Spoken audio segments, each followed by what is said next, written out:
네, 안녕하세요 여러분, 현교수입니다. 자, 여러분, 이번 시간에는요 이 11번 프린트에서 드디어 우리가 송나라의 마지막 송나라의 경제, 사회, 문화에 대해 공부할 시간입니다. 자, 우리가 지난 2시간에 걸쳐서 중국 근세사의 시작인 송나라의 정치를 5대 10국부터 남송이 멸망해가는 과정까지 쭉 살펴봤죠. 여러분, 송나라의 정치에서 사실 가장 중요한 거는 왕안석의 개혁이에요. 왕안석의 신법, 개혁, 왕안석이 개혁을 하기 위해 그러니까 왕안석의 이런 개혁이 등장하게 된 배경을 문치주의 및 북방민족의 갈등과 세패의 지출 이런 거와 연결해서 왕안석의 개혁이 등장하게 된 배경, 목적, 내용 정확하게 기억을 하셔야 되고요. 그리고 이런 왕안석의 개혁의 근본적인 문제가 되는 문치주의, 이 문치주의가 나오게 된 송태조 조광윤의 황제 독재 체제, 문치주의를 중심으로 한 이 황제 독재 체제의 내용과 문제점, 그러니까 이 두 가지 왕안석의 개혁, 황제 독재 체제, 문치주의에 대한 내용을 여러분이 중심 뼈대로 잡고 그 다음에 이제 정치사의 기본적인 흐름, 이런 흐름들을 시간의 순서에 맞춰서 여러분들이 정리를 하시면 됩니다. 자, 여기 재미있는 만화가 나오죠.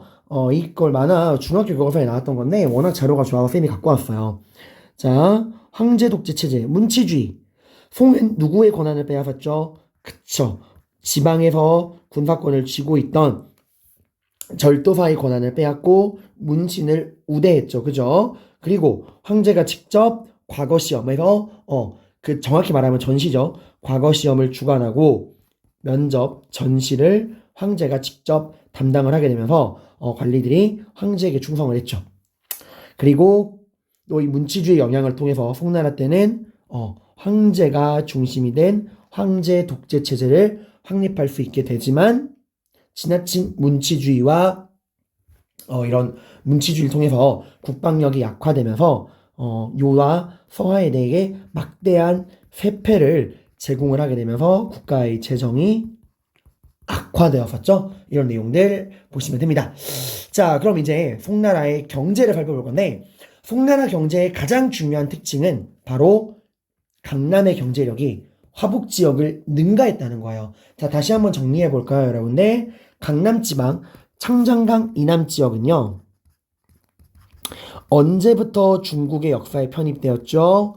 그쵸. 주나라 때부터입니다. 원래 중국의 전통적인 정치, 군사적인 중심지는 황허, 이북, 화북 지방이었어요. 그러다가 주나라 때부터 이 중국의 영토가 창장강 이남 지역까지 확장이 되게 됐죠. 그러면서 이제 그 넓어진 영토를 관리하기 위해 혈연적 봉건제가 나왔잖아. 그 창장강 이남 유역에 진출한 건 주나라 때부터고요. 그리고 창장강 이남 지역이 개발되기 시작한 건 춘추 전국시대입니다. 철제 농기구가 보급이 되면서요. 그리고 창장강 이남 지역이 본격적으로 개발된 거는 그쵸. 화북지방을 오호에게 빼앗긴 그 위진 남북조 시대, 남조 정권에서 본격적 개발이 시작됩니다. 하지만 아직까지는 화북지방의 경제력을 뛰어넘지는 못하는 상황이었는데 언제부터?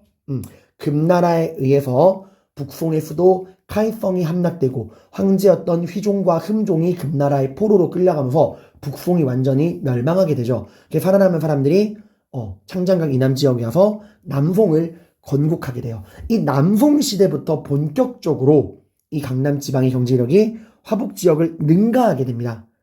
이제 정말 한족들은 몰릴 곳이 없어. 더 이상 도망갈 곳이 없단 말이야. 정말 목숨 걸고 강남 지방을 개발하기 시작해요. 그래서 정확히 말하면 정강해변 이후 남송 때 들어와서 강남의 경제력이 화북을 능가하게 됩니다. 그냥 송나라 때부터 능가했다라고 여러분이 알아두셔도 무방합니다. 자, 그럼 송나라의 경제는요, 우리가 농업과 수공업과 상업, 도시 이렇게 살펴볼 건데 일단 송나라는 여러분이 무시하실 수 있어요. 워낙 송나라가 정치적으로 군사적으로 무능한 모습만 보여주니까 무승부로 하지 않을래? 돈 줄게. 이런 것만 봤으니까 여러분이 송나라를 무시할 수 있는데 송나라가 비록 정치, 군사적으로는 너무나 무능한 나라였지만 경제적으로는 엄청난 성공을 거둔 성장을 이룩한 나라였어요. 사실 생각해봐. 송나라가 그렇게 북방민족한테 젖터지고 문치주의로 관료들의 숫자가 늘어서 재정지출 늘고 그리고 문관들을 군사사령관으로 임명하면서 국방력이 약화돼가지고 요 나라랑 요 나라에게 젖터지고 서한테 젖터지고 금나라에게 젖터지고 뭐 할 때마다 이민족들에게 막대한 양의 세패를 바쳤어. 그럼에도 나라가 유지될 수 있었던 거는 그런 어마어마한 세패를 지급하면서도 유지될 만큼의 수입이 있었다는 거예요. 송나라는 경제적으로는 정말 엄청난 성장을 거둔 시대였습니다. 자, 그럼 우리 송나라의 경제를 살펴보러 가볼게요. 농업부터. 모든 경제의 기본은 농업이에요. 이 시대에.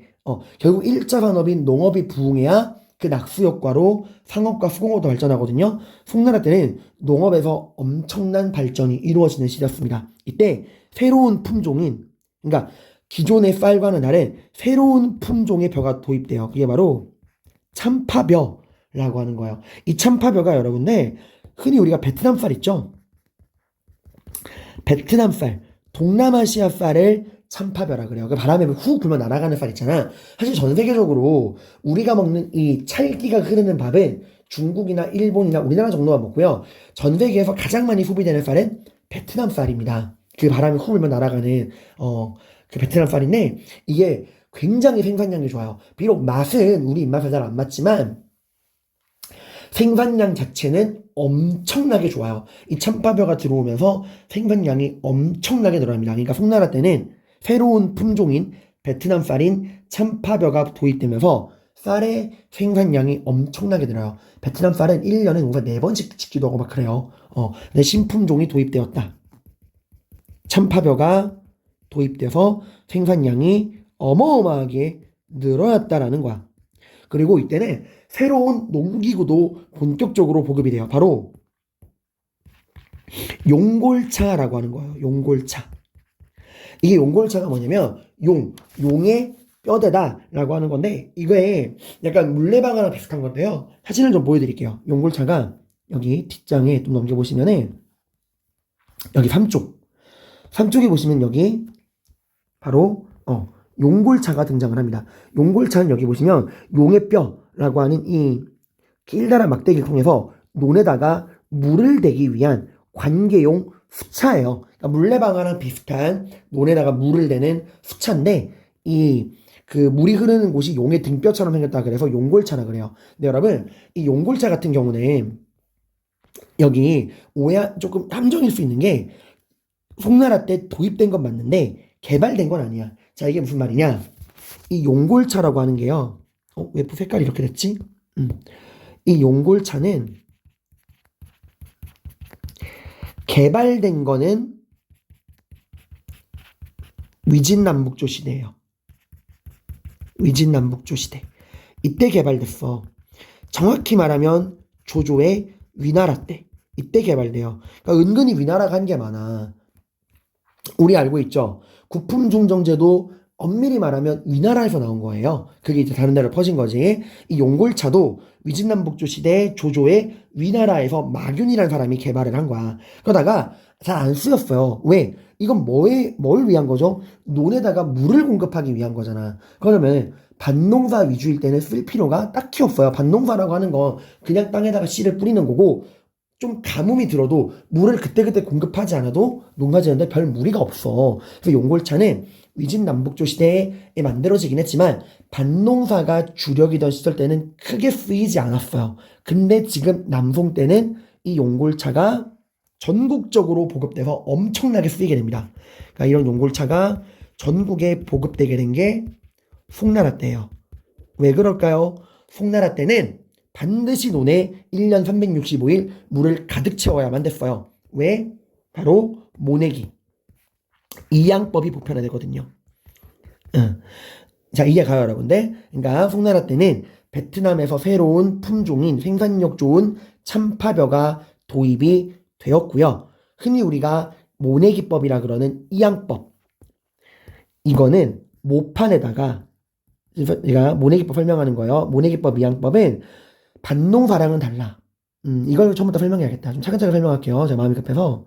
농사의 종류는 밭농사와 벼농사로 나눠집니다. 밭농사는 그냥 땅에다가 씨를 막 뿌리는 거예요. 그래서 노동력도 많이 들고 생산량도 높지 않지만 장점은 가뭄이 들어도 버틸 수 있다는 거예요. 그에 반해 벼농사는 밭농사에 비해 훨씬 적은 노동력으로 훨씬 많은 생산량을 뽑아낼 수 있는 고차원적 농업이야. 다만 벼농사는 단점이 있죠. 한 번만 가뭄이 들면 망합니다. 1년 365일 논에 물이 찰랑찰랑 차 있어야 돼. 벼농사는 땅에다가 씨를 뿌리는 게 아닙니다. 일단 모판에다가 벼를 심어서 이 벼가 어느 정도 자라고 나면 그 성장한 벼를 물이 가득 차 있는 논에다가 뭐 하는 거야?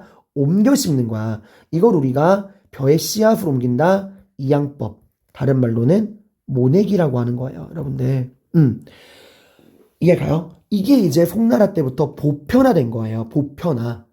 자, 이 이양법, 모내기법이 보편화되는 과정에서 논에다가 물을 계속 공급해줘야 될 필요성이 생긴 거고, 그것 때문에 나온 게 뭐야? 그게 용골차인 거야. 그러니까 이양법, 모내기법이 전국적으로 보급되면서 논에 물을 가득 채워야 되니까 위나라 때 만들어지고 별로 쓰이지 않았던 용골차가 송나라 때는 전국적으로 보급되게 된 거야. 논에다 물을 공급하기 위해서. 그리고 목화. 여러분이 입고 있는 우리의 일반적인 속옷 있죠? 면직업. 그게 목화예요, 여러분들. 이 목화가 재배가 시작됩니다. 자, 여러분, 이것도 잘 기억해 두셔야 되는데, 목화가요, 재배가 시작이 된 거는 송나라 때예요. 근데 이 목화가 전국적으로 퍼지게 된 건 원나라 때예요. 이거 잘 기억해 두세요. 목화가 재배가 시작된 건 송나라 때지만 전국적으로 보급된 건 원나라 때입니다. 그래서 이때 이제 우리 고려에서는 문이점이 그 막 숨겨가지고 갖고 오고 막 그러잖아. 목화 재배가 시작된 건 송나라, 전국화된 건 원나라, 용골차가 개발된 건 위나라, 보급된 건 송나라. 왜? 이양법의 보급. 자, 이런 포인트 잡아두세요, 여러분들. 자, 이렇게 농업이 발전하는 과정에서 이렇게 이양법이, 모내기법이 전국화되고 용골차가 보급되고 참파벼가 도입되는 이런 발전 과정 속에서 뭐가 가능해져요? 이모작이 가능해집니다. 이게 이양법이랑 연결된 거야. 이양법은 벼농사는 봐봐. 모판에다가 벼를 어느 정도 키운 다음에 얘를 논에다가 옮겨 심는 거잖아. 그럼 뭐 모판에서 벼가 자랄 동안에는 논은 쓸 일이 없죠. 그럼 논을 버릴 수 없잖아. 그래서 어이구 죄송합니다.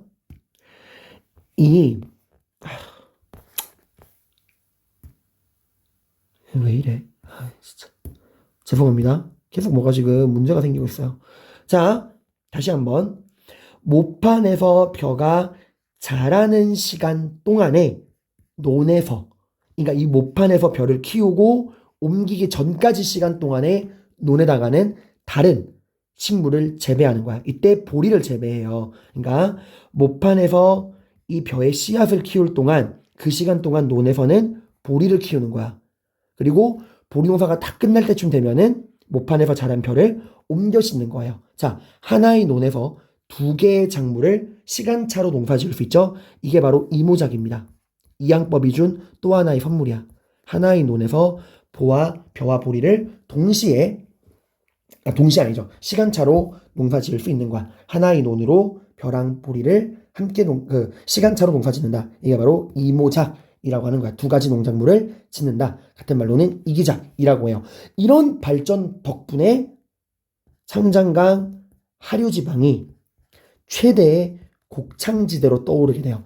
창장강 하류 있죠, 여기. 이 양쯔강 하류, 여기가 최대의 곡창지대로 성장하게 됩니다. 그래서 이 문장 자체가 되게 시험에 잘 나와.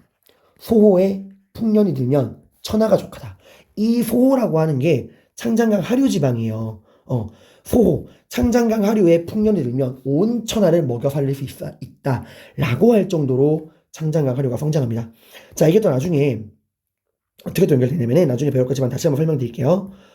송나라 때는 어디가 곡창지방이라고요? 그렇지. 입창장강 하류가 최대의 곡창지방이었어. 그래서 나왔던 말이 소호가 풍년이 들면 천하가 족하다는 거죠. 근데 이게 명나라 청나라 때로 가면 변합니다. 명나라 청나라 때 가면 이 창장강 하류 지방은 농사가 맥시멈을 찍고 사람들이 농사로 충분히 돈을 벌고 나니까 더 큰 돈을 벌고 싶어 해. 그게 뭐야?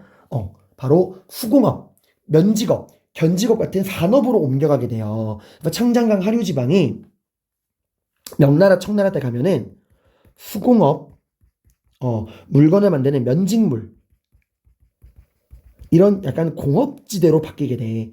청장강 하류가 원래 송나라 때까지는 곡창지대였다가 명나라 청나라 때 가면 수공업 지역으로 바뀌게 됩니다. 그러면 곡창지대는 어디가 물려받느냐? 창장강 중상류로 옮겨가게 돼요. 자, 그러니까 다시 송나라 때는 여기 창장강 하류 지방이 최대의 곡창 지역이었는데 이게 명나라 청나라 때 가면은 이제 창장강 하류는 과포화되어서 농업이 아니라 수공업, 견직업의 중심지로 바뀌게 되고요. 창장강 하류가 그 곡창지대 역할은 창장강 중상류 지방으로 옮겨가게 된다라고 하는 거예요. 이거 되게 잘 나와. 그래서 송나라 때까지는 창장강 하류인 소호, 이 소호의 숙, 풍년이 들면 천하가 배부르다 라고 하는 문장이 나왔고 명나라 청나라에서는 곡창지대가 창장강 중상류로 옮겨갔죠. 그래서 이때는 창장강 중상류, 여기가 호광이라 그래요. 호광이 숙, 풍년 들면 천하가 배부르다 라는 문장이 나와. 아무튼 이 송나라 때는 창장강 하류의 최대 곡창지대가 형성이 되고 이런 소호의 풍년이 들면 천하가 족하다는 문장이 나오게 됩니다. 다만 이렇게 이양법의 보편, 참파벼의 도입, 용골차의 전국적 보급, 이양법의 보편화, 이모작 가능 이런 것들로 농업 생산량이 증가하게 되지만 모두가 잘 먹고 잘 살 수는 없죠. 더 이상 균전제가 존재하는 시대가 아니야. 부자는 더 부자가 되고 가난한 사람은 힘없는 사람은 이 부자의 소장용이 되는 지주전호제가 전국적으로 확산돼요. 그럴 수밖에 없죠. 왜? 이양법은 이 변홍사 이양법이 전국화됐다는 얘기는 이양법의 특징이 뭐야? 더 적은 노동력으로 더 많은 생산량을 뽑아낼 수 있어. 그 이전에 비해 농사 지을 때 필요한 노동력이 줄어들어. 그러니까 대다수의 사람들은 농사 지을 토지를 얻지 못하는 거예요. 몇몇 능력 있는 사람들이 대규모 토지를 소유하고 대부분의 사람들은 그 밑에 소장농이 되는 지주 전호제가 전국적으로 확산되는 게 또 송나라의 모습입니다. 이게 농업이에요. 자, 이렇게 그래서 이때는 송나라 때는 농업혁명이라는 말도 써. 학자들에 따라서는 이런 어마어마한 생산량 덕분에 송나라가 버틸 수 있었던 거야. 그리고 농업이 임계점을 찍고요. 수공업도 엄청 발전해. 송나라의 특이한 점은 요거예요. 석탄 사용이 보편화됐다는 거야. 전 세계에서 이때 석탄을 전국적으로 사용한 건 송나라밖에 없어요. 전 세계에서 넘버원이에요. 이때 경제학자들이 추산하기로 송나라 전체 GDP가 전 세계 60% 정도 됐다고 해요. 어마어마한 나라였습니다. 석탄 사용이 보편화되고요. 그리고 이 석탄을 통해서 이제 막 공장, 그 물건을 만드는 화로를 돌리게 되고 그 과정에서 수공업자들이 성장하게 되면서 그들만의 길들을 만들어요. 바로 작이었죠. 이거 기억하죠? 당나라 때까지는 상인들의 조합 길드인 행까지만 나왔는데 송나라 때는 이제 물건을 만드는 수공업자들도 그들만의 길드인 작을 만들게 됩니다. 그리고 철을 만드는 제철업과 비단을 옷으로 만드는 견직업, 그리고 송나라의 또 하나의 상징 도자기 산업이 엄청나게 발전을 합니다. 이때 대표적으로 도자기를 생산했던 도시가 징더전이라는 도시고요. 이 송나라의 도자기가 전 세계로 퍼져나가는데 이 송나라의 도자기가 판매된 길을 우리가 세라믹 로드라 그래요. 여러분, 그 비단이 거래된 길을 실크로드라 그랬죠. 이 송나라의 도자기가 거래된 길을 세라믹 로드라고 합니다. 징더전, 세라믹 로드 기억해 두시면 돼요. 자, 그리고 상업도 엄청나게 발전합니다. 상인 길드 여전히 있어요. 자, 여러분 다시 한번 당나라 때는 상인들의 길드 조합인 행만 존재했고요. 송나라 때는 이 행은 그대로 있죠. 여전히 사라지지 않아요. 이 상인 길드에 뭐까지 생긴 거야? 그렇지. 수공업자 길드인 자까지 생긴 겁니다. 그리고 동전 사용량이 어마어마하게 증가해요. 여기 보시면은 당나라 때 사용된 동전의 양보다 송나라 때 사용된 동전의 양이 엄청나게 증가하는 걸 볼 수 있죠. 자, 여기 잠깐 동전 사용량이 막판에 줄어드는 거는 정치적으로 워낙 혼란해서 그래. 전반적으로 동전 사용량이 엄청나게 증가하는 걸 볼 수 있죠. 그리고 나중에 떨어지게 되는 거는 지폐를 사용해서 줄어드는 것도 있어요. 자, 아무튼 동전의 사용량이 무지막지하게 늘어나면서 더 이상 동전만으로는 물건 거래를 할 수가 없을 지경에 이르러 동전을 뛰어넘는 더 큰 단위의 돈이 필요합니다. 그게 바로 뭘까요? 네, 바로 지폐예요. 전 세계에서 처음으로 지폐가 사용됩니다. 그 지폐를 우리가 교자 혹은 회자라고 이야기를 해요. 자, 다시 정리해볼까요? 당나라 때는 뭐가 나왔죠? 거래량이 늘면서 지금 당장은 내가 가진 돈으로 물건 개선 못하니까 물건 먼저 받고 물건 대금은 나중에 치르겠다라고 하는 일종의 약속 어음인 비전이 등장하게 되고요. 송나라 때는 이제 뭐가 등장해요? 교자, 회자라고 하는 지폐가 등장하게 됩니다. 그리고 나중에 원나라에서도 지폐가 나와요. 그 원나라 지폐는 교초라고 이야기를 합니다. 자, 그리고 송나라 때는 해상무역도 굉장히 활발했어요. 그래가지고 이 해상무역, 주요 무역항에다가 뭘 설치한다? 시박사. 여러분 우리 기억나죠? 이 바닷길이 개발된 건 언제부터예요? 네, 바닷길이 개발된 건 당나라 때 아바스 왕조와의 전투인 탈라스 전투. 비단길의 소유권을 놓고서 당나라와 아바스 왕조가 격돌했고 아바스 왕조가 승리해서 당나라가 비단길의 소유권도 뺏기고 제지술도 유출되었죠. 그리고 당나라가 육지로는 교류가 힘드니까 바닷길을 개척하잖아. 그 당나라 때 이미 바닷길을 개척하는 과정에서 시박사가 설치가 됐어. 당나라가 처음이야. 그리고 송나라 때는 이 시박사가 더 여러 군데로 확대가 돼요. 그리고 원나라, 그 뒤에 명나라까지도 시박사가 계속해서 이어지게 됩니다. 그러다가 청나라 때 가면은 아예 새로운 기관을 만들어 해관이라고 해서 물건을 교류하는 이 해관이 설치되면서 그제서야 시박사가 사라지게 돼요. 네. 자, 이렇게 광저우 같은데 시박사가 설치됐다. 그러니까 시박사는 존재만으로는 구분하기 힘들어. 그냥 당송, 원명 다 존재했거든. 자, 그 다음에 도시도 엄청나게 발전하는데 당시 북송의 수도가 어디였죠? 카이펑. 인구 100만이 넘는 어마어마한 도시였고요. 장안성보다 더 활기가 넘쳤어. 왜냐면 장안성은 철저한 계획 도시였고 국제적인 도시였지만 야간에 12시가 지나면 야간 통행 금지를 했어요. 왜냐면 도시를 딱 일정하게 관리를 해야 된다 생각을 해서. 근데 송나라 때는 지금 우리나라 생각하면 돼. 밤에도 통금 제한이 없어요. 그래서 밤새도록 새벽에도 사람들이 나와서 놀고, 우리도 막 새벽에 편의점 가고 그러잖아. 딱 이때가 그랬어요. 사람들이 새벽에도 나와서 시장에서 물건도 사고 술도 마시고 쇼핑도 하고 그러고 놀았어요, 여러분들. 그 발전된 송나라의 수도 카이펑. 이 카이펑이 얼마나 발전했는가를 묘사한 작품이 있습니다. 바로 동경몽화록과 청명상하도인데 이 동경몽화록은 책이야. 그 당시에 카이펑의 모습을 묘사한 건데 여기 나오죠. 동경몽화록, 맹원도라는 사람이 쓴 건데 그 내용들이 여기 나옵니다. 자, 근데 이거는 좀 슬픈 책이야. 시기가 언제예요?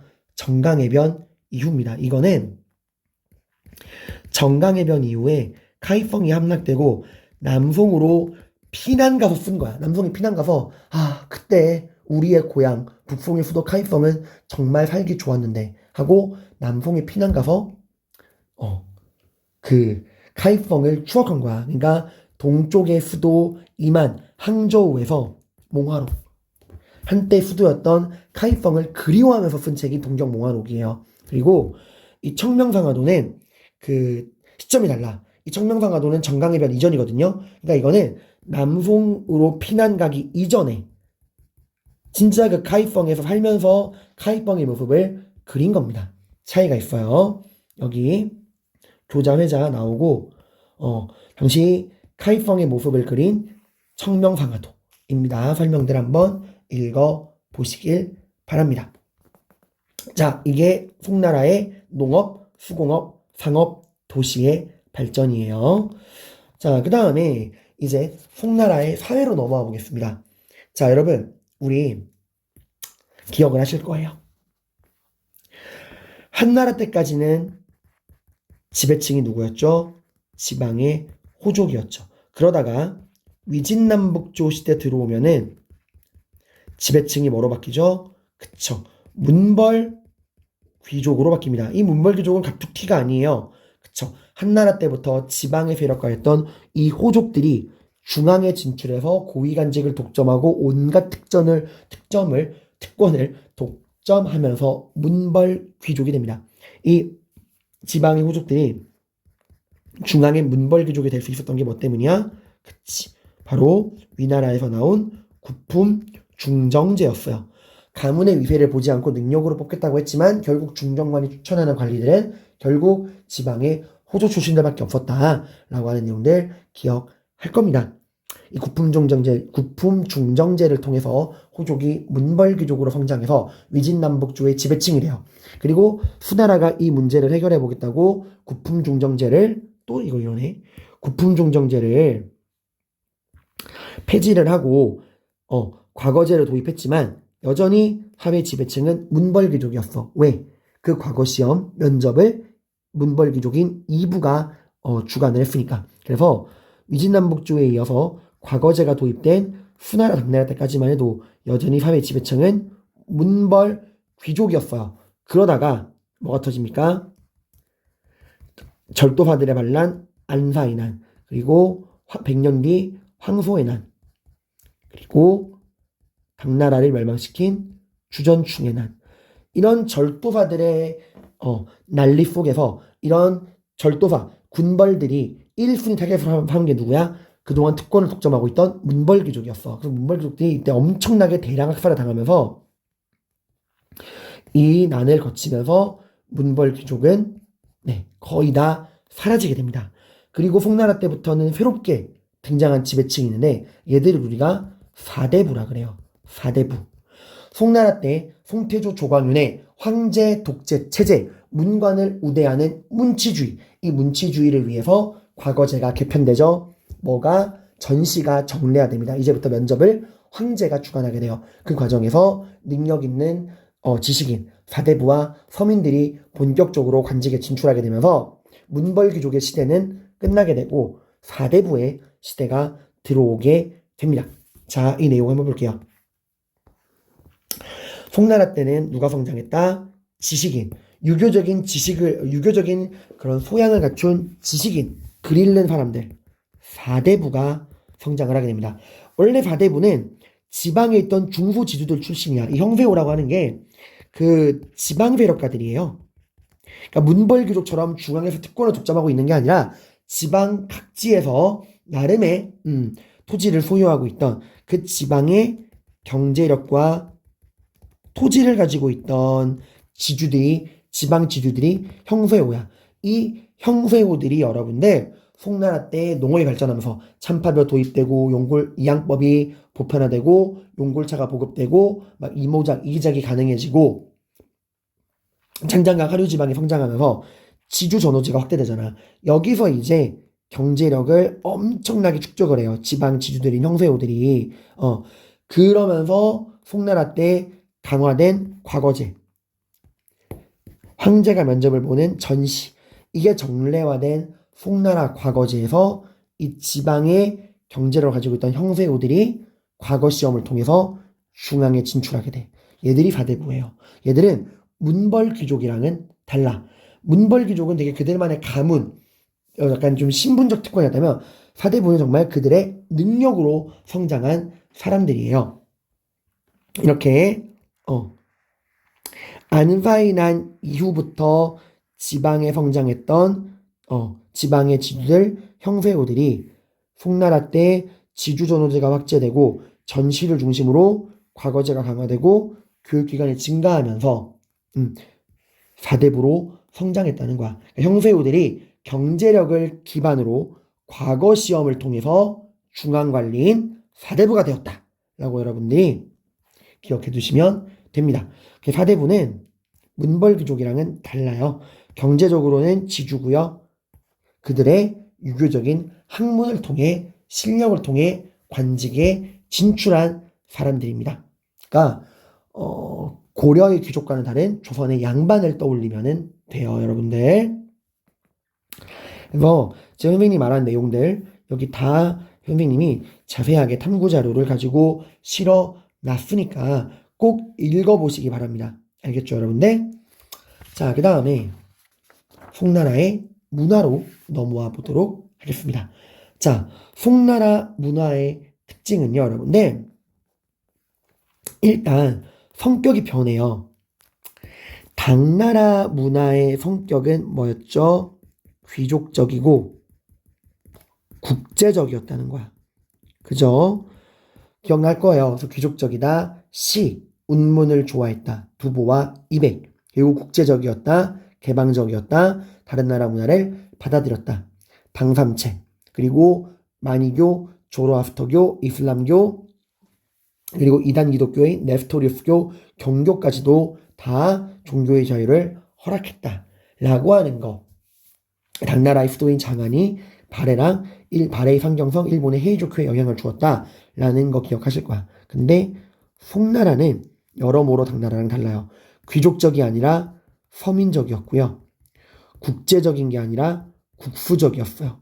자기 문화를 중심으로 삼았다라고 하는 거, 기본적인 이 서민적이고 국수적이라고 하는 당나라와는 반대되는 송나라 문화의 성격 알아두시고요. 하나하나 보겠습니다. 일단 송나라에서는 새로운 유학인 성리학이 드디어 등장하게 돼요. 자, 우리 기억을 한번 더듬어 볼까요, 여러분들? 유학은 어디서 나왔죠? 유교. 유학은 그쵸. 춘추 전국 시대에 공자에 의해 창시가 됐고 맹자 순자로 이어지게 되고 인덕예를 중심으로 하는 도덕 정치를 주장을 합니다. 그러다가 진나라 때 그쵸. 분서 갱유를 통해서 모든 사상적 기반을 잃어버리고 위기를 맞이했지만 한나라 정확히 말하면 전한 무제식이 동중서의 건의를 통해서 유학이 관학화되었죠. 그리고 오경박사랑 태학이 설치가 되고요. 이때 유학이 관학화됐을 때 뜬 게 바로 뭐야? 분서갱유의 그 단절된 유학의 전통을 회복하자 훈고학, 글자와 문장의 해석을 중시했던 훈고학이었죠. 그 다음에 당나라에 와서는 유학이 과거 시험에 정식 교과목에 채택이 됩니다. 그러면서 뭐가 중심이 돼요? 훈고학이 중심이 돼요. 왜? 시험 볼 거면 객관적이어야 되니까. 그래서 훈고학을 관학화하고요. 이 훈고학을 시험 보기 위한 전용 교재로 나온 게 공영달의 오경정이었어요. 이 공영달의 오경정의로 인해서 모든 내용이 정리된 거, 훈고학이 정리되고 집대성된 건 좋지만 사상에 생명력이 있어 없어? 없어. 그냥 죽어버린 학문, 과거 시험의 과목, 사상의 핵이라 입시용 과목이 된 겁니다. 그래서 당나라 때는 도교랑 불교가 사상계를 주도했잖아. 그래서 도교랑 불교가 엄청 경쟁을 했잖아요. 근데 이제 송나라 때는 반성이 드는 거죠. 이제 더 이상 이렇게 입시 과목으로만 남아있으면은 도교랑 불교에게 사상적 주도권을 빼앗길 수 있다. 우리도 철학적 고민을 해야 한다. 라고 하는 거. 그리고 또 송나라 때는 이민족에게 쥐어터지기만 했죠. 그러니까 뭐 해야 돼? 정신승리를 해야 돼. 우리가 그들보다 힘은 약하지만 문화적으로는 뛰어나.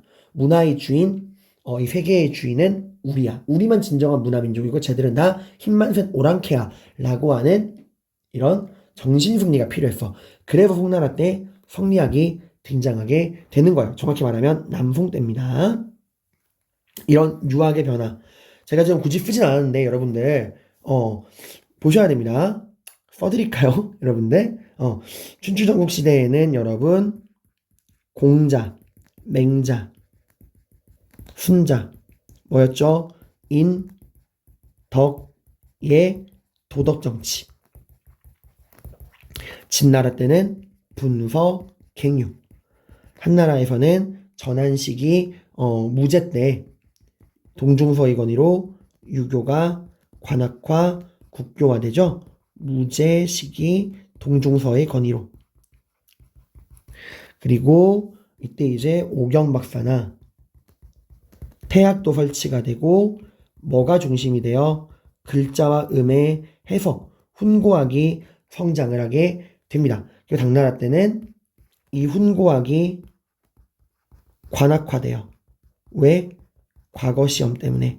그리고 과거 시험에 교재로 나온 게 공영달의 오경정의. 과거 과목이 되면서 사상적인 힘이 약화되고 회귀라 되었다. 이 남송 때 성리학이 등장하게 되었다.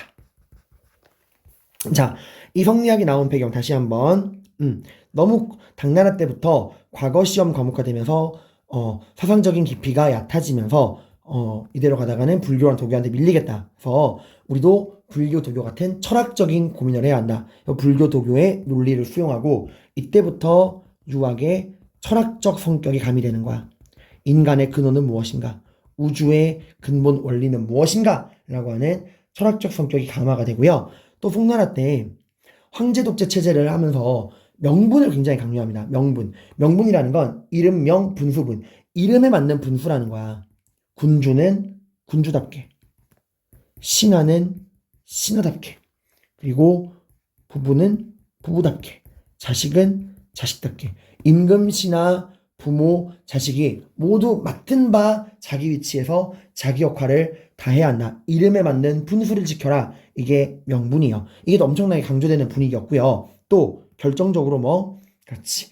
이민족의 침략으로 인해서 송나라는 젖터지기만 합니다. 뭐가 필요하죠? 정신승리. 이게 바로 화의사상이야. 화의사상에 대한 얘기는 이 화의론 다른 말로는 중화사상이라고도 하는데 이 내용은 여기 나오죠. 화는 중화, 문화민족을 의미하고요. 이는 오랑캐를 의미합니다. 따라서 화의론은 중국만이 유일한 문화민족, 주변인들은 모두 오랑캐다라고 말하는 중국 중심의 세계관이 바로 화의론이에요.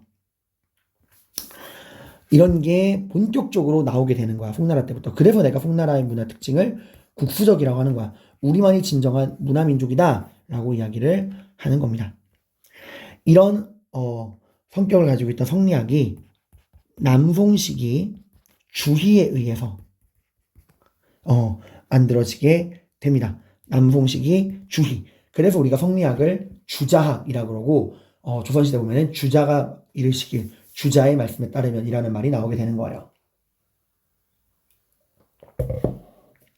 자, 이러한 성리학의 영향은요. 봐봐. 지금 성리학은 뭘 굉장히 강조하는 거죠? 네.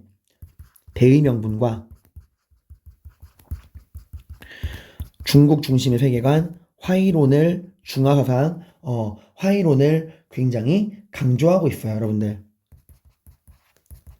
이런 성리학의 영향으로 이런 중국 중심의 화의론, 대의명분에 입각한 역사서가 편찬되게 됩니다. 이 불교 도교 논리 수용한 것도 제가 말했죠. 불교 도교의 논리를 받아들여서 철학적 깊이도 더해졌다. 그리고 이런 성리학의 대의명분과 중국 중심의 화의론의 영향을 받아서 많은 역사서가 편찬되는데 그 중에 대표적인 게 사마왕. 이 사람 기억나죠? 왕한석의 신법을 반대했던 구법당이었어요. 이 사람이 쓴 자치통감인데 이게 여러분들 편년체로 쓰여져 있어요. 자, 우리 역사서의 서술 방식 다시 한번 정리해 봅시다. 역사서에는요, 여러분들 어디다가 적을까? 여기 자리 말고 여기다 적을까? 역사서의 서술 방식은 기전체와 편년체로 나눠집니다. 기전체는 뭐냐면 얘들아 인물별로 역사를 쓰는 거야. 시간의 순서가 아니라 인물별 항목별로 본기, 세가, 열전, 지, 표, 서 이런 식으로 인물별 항목별로 역사를 서수라는 거예요. 이 대표적인 책이 바로 사마천이 썼던 사기. 기억나죠, 여러분들? 무죄에게 그곳을 잘렸던 사마천이 완성한 사기. 이건 이제 만들어진 건 언제야? 전한 시기에 만들어졌고, 다루고 있는 역사는 중국의 역사, 그 신화 전설의 시대인 오제 시대부터 전한 무제 시기까지. 이 사람이 그때 사람이니까 역사를 서술하고 있는 게 사마천의 사기예요. 자, 그리고 또 하나, 반고가 썼던 한서. 반고가 서술한 한서라고 하는 책이 있었죠. 이 반고는 여러분들 후한시대 사람이야. 후한시대에 한서라는 역사책을 썼는데 다루고 있는 시기는 전한 시기를 서술하고 있어요. 만들어진 건 후한, 서술된 건 전한이었죠. 이게 기전체고요. 편년체는 우리가 알고 있는 조선왕조실록처럼 역사를 시대순, 연도순으로 쓴 거예요. 잠깐만요. 제가 아까 뭐라고 했죠? 반고가 한서를 썼다. 쓴 시기가 언제야? 후한 때고 다루고 있는 내용은 전한 때예요. 알겠죠? 그리고 편년체는 시간의 순서대로 역사를 쭉 쓴 거고 대표적인 게 지금 나오는 자치통감이야. 사마광 구법당이었죠. 다만 이 자치통감은 편년체적으로 시대순으로 서술하기도 했지만 동시에 대의명분, 화의론을 굉장히 강조하게 돼. 그래서 얘들아, 삼국지에서 유비 있죠. 유비가 오늘날의 이런 엄청나게 긍정적인 이미지를 얻게 된 게 이 송나라 때부터야. 성리학적 관점으로 봤을 때는 한나라를 무너뜨리는 조조보다 한나라의 부활을 이야기하던 유비가 훨씬 더 성리학적인 정통성에 따르면 올바른 사람이거든. 그래서 이때부터 유비에 대한 엄청나게 좋은 이미지가 막 쌓여지게 되는 거예요, 여러분들. 자, 하여튼 인물별로 역사를 쓴 기전체와 시대순으로 역사를 찐 편년체 여러분이 기억하시길 바라요. 제가 샀던 말 계속하는 이유가 지금 거의 새벽 1시가 되다 보니까 쌤도 막 졸려가지고 내가 지금 무슨 말 했지? 막 이런 게 좀 있어요. 정신을 차려야죠. 물 좀 마실게요. 죄송합니다.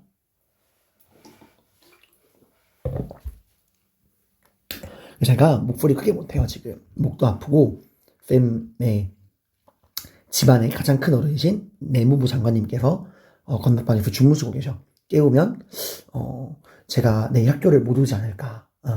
그렇게 되니까 네 죄송합니다. 자, 봅시다. 그리고요, 서민 문화가 엄청나게 발전해요. 아까 그랬죠. 당나라 문화의 죄송합니다. 송나라 문화의 2대 특징. 당나라는 귀족적, 국제적, 송나라는 서민적, 국수적. 이 국수적인 거를 보여준 게 이 성리학, 대의명분과 화의론을 중시하는 성리학이었다면 이 서민적인 특징을 이제 여기서 볼 수 있는 거예요. 서민 문화가 발달할 수 있다는 건 뭐냐면, 얘들아, 우리가 언제 문화생활을 하죠? 그죠? 내가 먹고 살아야 문화생활을 할 수 있잖아. 그렇지 않아요? 내가 지금 당장 배가 고파가지고 빵 하나 사 먹을 돈이 없는데, 라면 하나 먹을 돈이 없는데, 영화를 보고 뮤지컬을 보고 연극을 볼 수 있어요? 아니잖아. 어느 정도 내가 먹고 살 수 있을 때 하는 게 문화 활동이야. 그 먹고 살 수 있는 게 가능해졌습니다. 송나라 때는. 어떻게? 봤잖아요. 엄청난 농업에서의, 수공업에서의, 상업에서의 발전. 이렇게 기본적인 경제가 굉장히 발전하니까 이제 사람들이 먹고 사는 데서 어느 정도 여유가 생긴 거야. 먹고 살게 되니까 이제 문화생활을 즐기고 싶은 거예요. 그러니까 송나라 때의 이런 경제 발전, 이것 덕분에 서민의식이 성장할 수 있었다라고 하는 거예요. 자, 이런 경제력의 발전으로 서민의식이 성장하게 되고, 이 서민들이 당시 발전하던 도시, 이 성장하는 도시에 모여가지고 문화생활을 즐기게 되는데, 당시 송나라의 대도시, 카이펑을 중심으로 한 대도시에서는 서민들의 오락시설도 굉장히 늘어나고요. 서민들을 대상으로 하는 공연, 귀족들은 시를 좋아하지만 서민들은 스토리, 산문, 스토리를 좋아하잖아. 귀족들은 시, 운문, 서민들은 사, 산문을 좋아합니다. 그럼 스토리가 있는 걸 좋아하면서 공연이 엄청나게 성행하고 서민의식이 성장돼요. 그리고 이런 서민들이 소설 읽는 걸 좋아하잖아. 그럼 이때 서적도 엄청나게 보급돼요. 서민들이 원하니까 소설책을 읽고 싶어 하거든. 그 소설책을 또 대량으로 발행할 수 있던 활판 인쇄술이 송나라 때 발명돼. 그래서 서적도 엄청나게 많이 보급이 되고요. 우리 서민문화, 산문, 사, 이건 뭐랑 비교해야 돼? 귀족적인 시, 운문과 비교를 해야 됩니다. 위진남북조, 당나라. 위진남북조, 도연명, 귀거래사, 고계지, 여사잠도, 당나라에서는 두보와 이백, 다 귀족적인 시, 운문이었고, 송나라 때는 서민들이 좋아하는 스토리, 사, 산문이 유행하게 됩니다. 그런 걸 대표적으로 잡극이라 그래요. 잡극. 일종의 연극 같은 거예요. 연극. 약간 뮤지컬처럼 춤, 노래, 연기, 이 모든 게 다 나오는 종합 공연이 약간 연극, 뮤지컬 같은 느낌이 잡극이라 보시면 됩니다. 각종 서민들의 사랑을 나누는 통속 문학이 유행을 하게 되고, 이런 잡극을 공연했던 극장을 우리가 뭐라 그래? 와자라 그래요. 그래서 송나라 때는 여러분 키워드 경제력 발전, 도시의 성장, 서적의 보급, 그리고 산문, 잡극, 와자 기억하시면 돼요. 이런 문화를 공연했던 곳이 바로 와자입니다. 잡극과 와자. 그러니까 잡극이라고 하는 서민들이 좋아하는 스토리에 기반한 연극을 공연한 곳이 어디예요? 이게 바로 와자예요, 여러분들. 와자. 잡극을 공연한 공연 장소입니다. 이 와자는 금나라, 원나라에도 이어지게 됩니다, 여러분들. 이 와자는 송, 금, 원 다 이어지게 돼요. 자, 그럼 여러분 만약에 당나라에서 잡극이 유행했다. 그리고 이 잡극을 공연하는 와자가 장안성에 지어졌다. 맞아요? 틀려요? 틀립니다. 이 와자는 송나라, 원나라, 금나라 때 서민들이 좋아하는 잡극을 상연하는 극장이었어요. 당나라에서는 존재하지 않습니다. 자, 그리고 송나라 때 중국의 3대 발명품이 나와. 바로 서적의 보급, 지식의 보급을 촉진시켜주는 활판 인쇄술. 목판 인쇄술은 하나의 목판을 가지고 그대로 컨트롤 C, 컨트롤 V 할 수밖에 없지만, 활판 인쇄술은 글자 하나하나를 개별적으로 조립할 수 있잖아. 훨씬 더 수많은 책을 생산할 수 있어요. 그리고 나침반, 어디가 북쪽인지 남쪽인지 동쪽인지 알려주는 나침반이 송나라에서 개발돼서 먼 바다를 여행할 수 있게 해주고요. 또 북방민족의 침입을 막는 과정에서 화약무기를 개발하게 돼요. 자, 근데 지금 말했던 이 인쇄술, 나침반, 화약무기가 이슬람 세계를 거쳐서 유럽 세계로 넘어가게 돼. 그래서 유럽 세계에 어마어마한 변화를 줍니다. 활판 인쇄술이 보급이 돼서요. 당연히 나중에 배우겠지만 서양에서 종교개혁, 가톨릭은 썩었다. 진짜 하나님의 말씀 성경으로 돌아가자. 근데 성경을 읽을 수 있는 사람이 없어. 왜? 성경은 어려운 라틴어로 쓰여져 있었거든.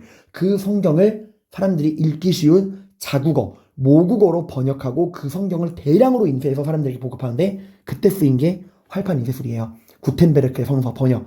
그래서 활판 인쇄술 덕분에 누구나 읽을 수 있는 자국어로 된 성경이 사람들에게 보급이 되고, 이게 종교개혁의 또 다른 씨앗이 됩니다. 그리고 이 나침판을 통해서 신학로 개척이 서양에서는 이루어지게 돼요. 그리고 서양에 전개된 화약무기 덕분에 더 이상 기사들이 의미가 없어. 봉건제가 무너지게 됩니다. 이런 변화가 온 거예요. 자, 우리 여기서 한번 정리할 게 있습니다.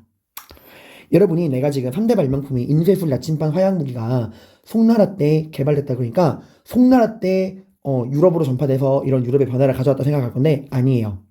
아닙니다. 만들어진 건 송나라 때인데요. 유럽에 전파된 건 원나라 때예요. 자, 이걸 우리 한번 정리해 볼게요. 중국 4대 발명품. 쌤 3대라며요. 하나 더 있어. 그게 바로 뭐냐면 종이입니다. 종이. 일종의 재지술이죠. 우린 이미 수업 시 얘기했죠. 종이. 이거 잠깐만. 칸을 좀 다르게 만들어 볼까?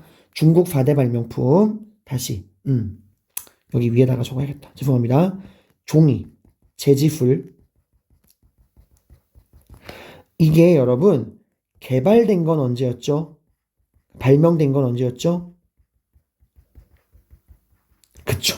후한 시기 환관체륜에 의해 발명이 되었다가 언제 다른 나라에 전파되었죠? 그쵸. 당나라 때 아바스 왕조와 싸웠던 탈라스 전투를 통해서 이슬람 찍고 유럽으로 간 거야. 그러니까 종이는 만들어진 건 후한, 전파된 건 당나라예요. 근데 오늘 배운 나머지 인쇄술, 활판 인쇄술, 다시 적을까? 또 이래. 자, 여기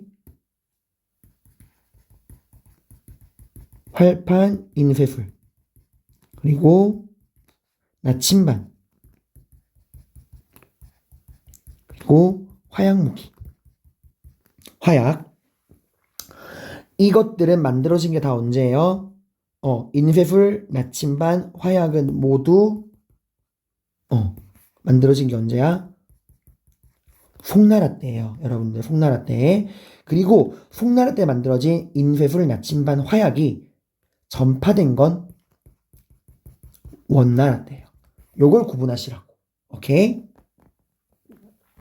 자, 이렇게 해서 여러분들 저랑 이런 내용들 다 살펴봤고 관련된 내용들 탐구 자료에 다 실어놨으니까 여러분들이 꼭 살펴보시고요. 다음 시간에는 이제 우리가 이번 시간까지는 중국인들의 역사인 송나라 위주로 살펴봤다면 다음 시간에는 북방민족 요나라, 거란족의 요나라, 탕구트족의 서하, 여진족의 금나라, 그리고 몽골의 원나라의 역사를 공부해 보도록 하겠습니다. 고생 많으셨습니다.